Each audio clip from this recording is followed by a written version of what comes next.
લોકો જણાવી રહ્યા છે કે ચોક્કસથી એક સારું બજેટ છે, તેમના માટે પણ સારું બજેટ છે. એમએસએમઈ સેક્ટરમાં પણ જે પ્રકારે ઘટાડો વ્યાજમાં કરવામાં આવ્યો, મશીનરીમાં જે વધારે કરવામાં આવ્યું છે ફોકસ, અને તેના લઈને ચોક્કસથી ફાયદો છે તે થવા જઈ રહ્યો છે. સાથે જ નવી ટેક્સ વ્યવસ્થા છે, તેમાં પણ જે 7 લાખ સુધીની આવક પર કોઈ ટેક્સ નહીં, તે પ્રકારની જાહેરાત છે નવી કરવામાં. ટેક્સ સ્લેબમાં ઘટાડો કરવામાં આવ્યો છે, 3 લાખ સુધી છે તે કરવામાં આવ્યું છે. એટલે કે ચોક્કસથી સામાન્ય વર્ગ છે તેમને ચોક્કસથી આ જે બજેટ આવ્યું છે તેમાં ફાયદો છે તે થવા જઈ રહ્યો છે. તો આ જ મુદ્દે આપણે ચર્ચા કરીશું. ચર્ચામાં જે રીતે અમારી સાથે અત્યારે મહેમાન જોડાઈ ગયા છે તેમની સાથે જઈએ અને સૌથી પહેલાં ચર્ચાની શરૂઆત કરીએ. આપણી સાથે અત્યારે જોડાયેલા છે મુકેશ ઓઝા, આપણી સાથે જોડાયેલા છે, અને સાથે જ નીતિન પાઠક છે આપણી સાથે જોડાયેલા છે. બંનેનું સ્વાગત છે. અને સૌથી પહેલાં નીતિનભાઈ, આપની પાસેથી જાણીએ, જે ટેક્સની વ્યવસ્થા કરવામાં આવી છે, જે સૌથી મહત્વપૂર્ણ જે બાબત આજના બજેટની કહી શકાય સામાન્ય વર્ગ માટે, અને નિર્મલા સીતારામને જ્યારે ભાષણ આપતા હતા ત્યારે પણ તેમણે કહ્યું કે સૌથી મહત્વનો મુદ્દો કે જે લોકો રાહ જોઈ રહ્યા હતા તેનો હવે આવવા જઈ રહ્યો છે. ઇન્કમ ટેક્સમાં જે જાહેરાત કરવામાં આવી છે, કેટલો ફાયદો આપ જોઈ રહ્યા છો?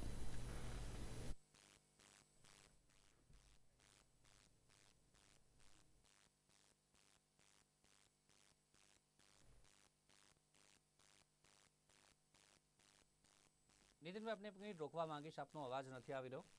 આપને 1 મિનિટ રોકવા માંગીશ, ટેકનિકલ. જી, એક જ મિનિટ. આવી નથી.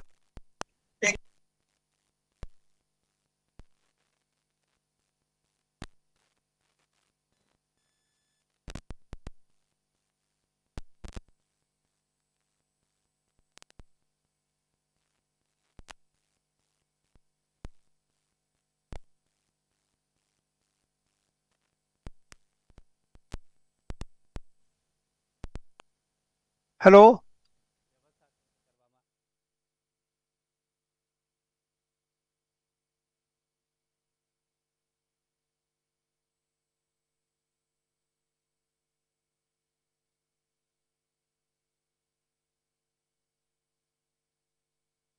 ફાળવણી છે આવી છે. જી નીતિનભાઈ, આપને અવાજ આવી રહ્યો છે? આપનો અવાજ આવે છે કે નહીં મારો?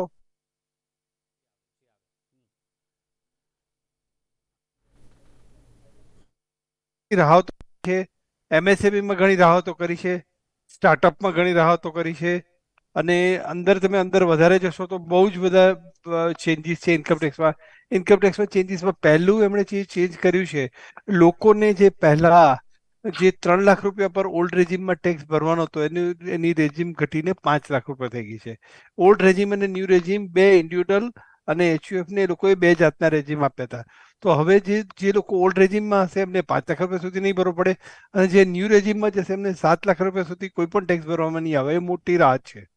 એનાથી 7 લાખ રૂપિયા સુધી કોઈએ ટેક્સ જ નહીં ભરવો પડે. એ બહુ જ મોટી રાહત છે. અને દરેક ઇન્ડિવિડ્યુઅલને તમે જુઓ તો ક્યાંક ને ક્યાંક ટેક્સમાં મોટો ફાયદો થઈ રહ્યો છે. એક તો હું તમને જોઉં કે મને જે પેલી ન્યૂ રેજીમમાં પહેલા જે સ્લેબ હતા એનો સ્લેબ ચેન્જ કરી નાખ્યો છે. 0 થી 3 લાખ રૂપિયા સુધી નો ટેક્સ, 3 થી 6 5%, 6 થી 9 10%, 9 લાખથી 12 લાખ સુધી 15%, અને 12 થી 15 20%, અને મેક્સિમમ સ્લેબ 15 લાખથી ઉપર 30% કર્યો છે. બહુ મોટો ચેન્જ છે. પ્લસ એમને વધારાનો જે સરચાર્જ જે પહેલા 37% હતો એ ઘટાડીને 25% કરી લીધો છે. એનાથી જે લોકો પહેલા જેને 9 લાખ રૂપિયા સુધી ઇન્કમ પર જે ટેક્સ લાગતો હતો એમને પર પર્સન 45,000 રૂપિયાનો ફાયદો થયો, એટલે 5%નો ટેક્સ બેનિફિટ થશે. અને જેની 12 લાખ રૂપિયા ઇન્કમ હતી અને પહેલા જે ટેક્સ ભરો હતો એના કરતાં 20% ટેક્સ ભરવામાં ઓછો થઈ જશે. અને જે પહેલા જે મેક્સિમમ જે ચાર્જેબલ ટેક્સ હતો એ 42.74 હતો, એનો ઘટીને 39% થઈ ગયો છે. આ મોટો ને ઘણો મોટો, બધા જ વર્ગોને કંઈક ને કંઈક બેનિફિટ થાય. જે મિડલ ક્લાસ છે એમને ઘણી રીતના રાહત મળે છે. પ્લસ બીજું જે સેલરી એમ્પ્લોય હતા, પેન્શનર હતા, એ બધાને જે પહેલા જે ટેક્સનું જે સ્ટાન્ડર્ડ ડિડક્શન હતું એ વધારી 52.2 હજાર રૂપિયા કરી દીધું છે. એટલે એક મોટો ટેક્સ બેનિફિટ સ્ટાન્ડર્ડ ડિડક્શનને લીધે પણ બધાને થશે. બીજું એમણે લીવ એન્કેશમેન્ટ છે, એ પહેલા 3 લાખ રૂપિયા હતું જે 2002માં ફિક્સ થયું હતું, એને વધારીને 25% કરી દીધું છે. પ્લસ અત્યારે જે ફોરેન જતા હતા, જે લોકો ફોરેન એજ્યુકેશન માટે જે પૈસા મોકલતા હતા, એ લોકોના ટીસીએસ પહેલા કપાઈ જતા હતા. જો તમે એજ્યુકેશન માટે 7 લાખથી વધારે પૈસા બહાર મોકલશો તો હવે ખાલી 0.5% જ ટેક્સ લાગશે. બરાબર, હવે એ ઘટી ગયું છે, એટલે એ એક મોટો બેનિફિટ છે. પ્લસ એ લોકોએ જે બીજું જે સિનિયર સિટીઝન છે એ હા, જે સિનિયર સિટીઝન છે એ લોકોને જે પહેલા 15 લાખની ફિક્સ ડિપોઝિટ હતી એની એની એની જે સિનિયર સિટીઝન સ્કીમ છે એને 30 લાખ કરી દીધી છે. બેનિફિટ એમણે જે પહેલા એ લોકો જે સેવિંગ સ્કીમમાં મૂકતા હતા એની લિમિટ પણ એ લોકોએ વધારી દીધી છે. પ્લસ કોઈ પણ ગર્લ હોય, વુમન હોય, એને 2 લાખ રૂપિયા સુધી તમે જો એફડી મૂકો એના પર તમને 7.5% ઘણું વ્યાજ મળે અને એ પૈસા તમે ગમે ત્યારે વિડ્રો કરી શકો. પોસ્ટ એમાં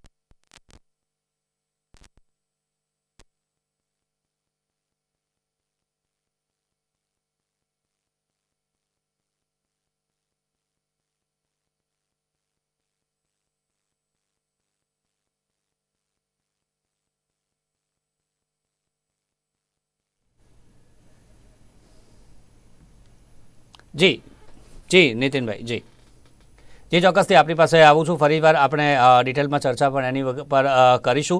આગળ પણ આપણી સાથે જોડાયેલા જ રહેશો. આગળ પણ આપણે ચર્ચાને છે તે યથાવત રાખવાના છીએ. તો જે પ્રકારે અત્યારે નીતિનભાઈએ જણાવ્યું કે અલગ અલગ મુદ્દે ચોક્કસથી જે પ્રકારે ફાયદાઓ છે તે સામાન્ય વર્ગને થઈ શકે તે પ્રકારની આયોજનો છે તે ચોક્કસથી કરવામાં આવી ગયા છે. અને જે પ્રકારે આપણે વાત કરીએ તો જે પીએમ યોજનામાં 66% ફાળવણી છે તે વધી છે. આજે અલગ અલગ બાબતો, જે મોટી વાતો આપણે કહી શકાય કે તેની અનુસૂચિત જનજાતિ માટે પણ 15,000 કરોડની જોગવાઈ છે તે કરવામાં આવી છે. સાથે જ રેલવે માટે આપણે વાત કરીએ 2.40 લાખ જેટલી જે ફાળવણી છે તે કરવામાં આવી છે. અત્યાર સુધીની સૌથી આ મોટી રકમ જે કહી શકાય કે જે રેલવે માટે ફાળવવામાં આવી છે 2.40 લાખ કરોડ જે ફાળવણી રેલવે માટે કરવામાં આવી છે. ઇન્ફ્રાસ્ટ્રક્ચર પાછળ જે 10 લાખ કરોડ છે તેની આવક જે કરવામાં આવી છે તેની ફાળવણી. સાથે કેપિટલ ઇન્વેસ્ટમેન્ટની વાત કરીએ તો જીડીપી 3.3% તેનો છે, જે પણ એક વાત છે તે સામે આવી છે. તો સામાન્ય વર્ગે ચોક્કસથી આમાં ફાયદો એક પ્રકારે થશે કે નહીં, જે આગળ પણ આપણે ચર્ચાને યથાવત રાખીશું. અત્યારે જયવંત પંડ્યા પણ આપણી સાથે જોડાયેલા છે. જયવંતભાઈ, આપણું પણ સ્વાગત છે. અને શરૂઆત કરીએ અત્યારે આપણી પાસેથી, તો કઈ રીતે સૌથી પહેલાં આ બજેટને આપ જોઈ રહ્યા છો, જે રજૂ આજે કરવામાં આવ્યું છે 5મી વખત નિર્મલા સીતારમણ દ્વારા?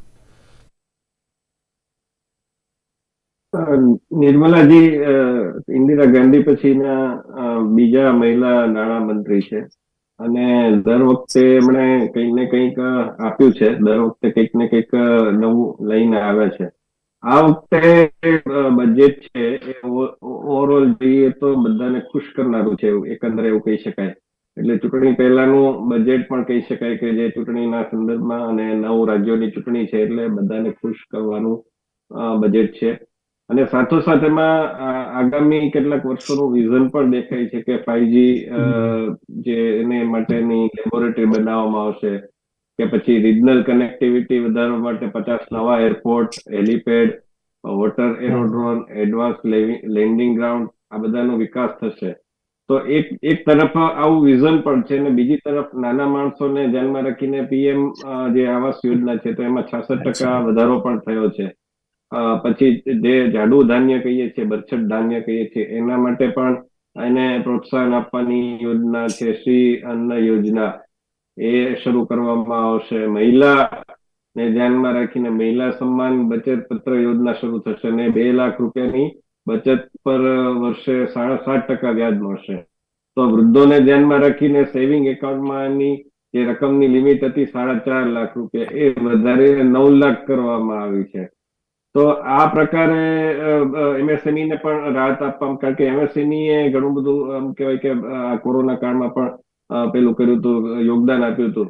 તો એમને જે વિવાદ થતા હોય છે, વિવાદ માટે સ્વૈચ્છિક સમાધાન યોજના લાવવામાં આવશે અને કોઈ લાંબી પ્રોસેસ વગર એ વિવાદ છે પેલો થઈ જશે. અને પાન નંબરનો ઉપયોગ છે ડિજિટલ સિસ્ટમ માટે પર્યાપ્ત હશે, એવું પણ એક કેવાયસી માટે કહેવામાં આવ્યું છે. અને એમએસએમઈ ને 9,000 કરોડ રૂપિયાની ક્રેડિટ ગેરંટી આપવામાં આવશે. એટલે એ વર્ગને પણ, જે વેપારી વર્ગ છે એને પણ આપવામાં આવ્યું છે. આદિવાસી વર્ગ માટે અમે જેમ કહ્યું એમ એને માટે 15,000 કરોડ રૂપિયા ફાળવવામાં આવે છે. સ્ટાર્ટઅપ માટે પણ જે ટેક્સ છે એને એમાં બેનિફિટ આપવામાં આવ્યો છે. અને સાથોસાથ બાયો ઇનપુટ રિસોર્સ સેન્ટર 10,000 બનાવવામાં આવશે. યુવાનોને ધ્યાનમાં રાખીને પણ સ્કિલ ઇન્ડિયા ઇન્ટરનેશનલ સેન્ટર બનાવવામાં આવશે અલગ અલગ રાજ્યોમાં. અને મેં કહ્યું એમ કે જે 5G છે તો 5G માટે એન્જિનિયરિંગ ઇન્સ્ટિટ્યૂટ હોય એમાં 100 નવી લેબ બનાવવામાં આવશે અને એના દ્વારા નવી તકો, બિઝનેસ મોડલ, રોજગારની સંભાવના છે એ તૈયાર કરવામાં આવશે. અને smart classroom, precision, farming, intelligent transport system, healthcare, આ બધા ક્ષેત્રોમાં હવે આપણે કેવી રીતે આગળ વધી શકીએ તો એના માટેની એપ ને એ બધું પણ તૈયાર થશે. એટલે ઓવરઓલ જોઈએ તો ઘણું બધું એમાં આપવામાં આવ્યું છે. અલબત્ત ઘણા બધાને ઘણી બધી ફરિયાદો હોઈ શકે છે, એટલે એ તો રહેવાનું જ છે, પણ મને લાગે છે કે ઘણું બેલેન્સિંગ બજેટ છે. મુકેશભાઈ, જે પ્રકારે અત્યારે જી. જયવંતભાઈએ તમામ વાત જણાવી કે અમુક લોકોને ફરિયાદ પણ રહી શકે છે, આપના મતે કયા કયા વર્ગને આમાં ફરિયાદ રહી શકે એવું છે? સૌથી પહેલા તો આ વર્ષનું જે બજેટ છે એ બજેટ ખાસ કરીને અને જોર આપી શકાય એવો જો શબ્દ વાપરીએ તો મધ્યમ વર્ગી માટે રાહતના સમાચાર આપતું આ બજેટ છે. અને વધુ ને વધુ મધ્યમ વર્ગને ફાયદો થાય એ કોન્સેપ્ટ આ બજેટની અંદર આપવામાં આવ્યો છે, કારણ કે આગામી દિવસોમાં ઇલેક્શન પણ છે. કારણ કે જ્યારે પણ જોઈએ કે પહેલા ગરીબો માટે, કોરોના કાળની અંદર ગરીબો માટે અત્યંત ઘણી બધી સ્કીમો આપી, પરંતુ મધ્યમ વર્ગ પીસાતો હતો અને મોટા ઉદ્યોગો માટે જે પહેલા એમની યોજનાઓ આપી ગઈ. એટલે આ વર્ષનું જે બજેટ છે એ મધ્યમ વર્ગને રાહત આપનારું બજેટ છે. 5 લાખથી લગાડીને 7 લાખ સુધીની જે ઇન્કમટેક્સની સીમા વધારી, એમાં 6 લાખ સુધીનું તો ઇન્કમટેક્સ ફ્રી છે અને 6 થી 7 લાખ ઉપર એમને 25,000 રિબેટ આપવાની વાત કરી છે આ બજેટની અંદર. અને પછી જે 30% સ્લેબ હતું એ 30% સ્લેબ 15 થી 20 લાખથી ઉપરના જે ઇન્કમટેક્સમાં એ એમની એમ યથાવત રહ્યું છે. પરંતુ આ બજેટને આપણે સર્વવ્યાપી, સર્વસ્પર્શી અને સપ્તર્ષી બજેટ જેને કહી શકીએ એ કહી શકીએ. બીજી વાત કે એમએસએમઈ સેક્ટર માટે જે 9,000 કરોડ રૂપિયાની ફાળવણી કરવામાં આવી છે અને 10 લાખ કરોડ રૂપિયા કેપિટલ ઇન્ફ્રાસ્ટ્રક્ચરની અંદર નાખવાથી ઇકોનોમીની અંદર જે મોટું પરિવર્તન આવવાની જે સંભાવના છે એ આ ચોક્કસ બજેટમાં દેખાશે. કારણ કે એ જે પૈસા જશે ઇન્ફ્રાસ્ટ્રક્ચર લેવલમાં મજૂર લેવલથી લઈ અને મધ્યમ લેવલના કક્ષાઓ સુધી એ પૈસા વધુ પહોંચતા હોય છે. એટલે એક બજારમાં ગ્રોથ એન્જિન તરીકે કામ કરી શકે છે. સ્ટાર્ટઅપ માટેની જે યોજનાઓ છે એ સ્ટાર્ટઅપ માટેની યોજનાઓની અંદર પણ એમને રાહતના સમાચાર આપ્યા છે. સ્વૈચ્છિક સમાધાન યોજના જે લાવી છે ખરેખર એ સારી છે. પરંતુ જેમ દર વર્ષે આપણે જોઈએ છે કે બીડી, તમારું સિગારેટ, શરાબ આ બધાના ભાવ વધે છે, એમ આ વર્ષે પણ એની અંદર ભાવ વધારો થયો છે. પરંતુ સાથે ઇલેક્ટ્રિક કારને વધુ મહત્વમાં આપવામાં આવ્યું છે. એ બધી જે ઇન્ડસ્ટ્રી છે એ ગાડીઓ સસ્તી થાય, મોબાઈલ ટેલિફોન સસ્તા થશે ચોક્કસ. કારણ કે હવે માર્કેટમાં જે ડિમાન્ડ વધી રહી છે અને સપ્લાય ગ્રોથ જે આપણે ચાઇના ઉપર આધારિત હતા, એટલે ચાઇનાની જે ઇમ્પોર્ટ ડ્યુટીમાં કે એક્સપોર્ટ ડ્યુટીમાં કોઈ મોટો ફેરફાર કરવામાં આવ્યો નથી. અમને આશા હતી કે ઇમ્પોર્ટ ડ્યુટી કદાચ વધશે તો ચાઇના ઉપર કદાચ અંકુશ આવે, પરંતુ એવી હજુ સ્પષ્ટતા મને હજુ પૂરેપૂરી મળી નથી, એટલે હું એ બાબતે વિશેષ નહીં કહું. પરંતુ જે ડિજિટલ ક્રાંતિ જે લાવવાની વાત કરી છે, 5G ક્રાંતિ લાવવાની જે વાત કરી છે, 5G આવી તો ગયું છે પણ ઇફેક્ટિવ નથી દેશની અંદર.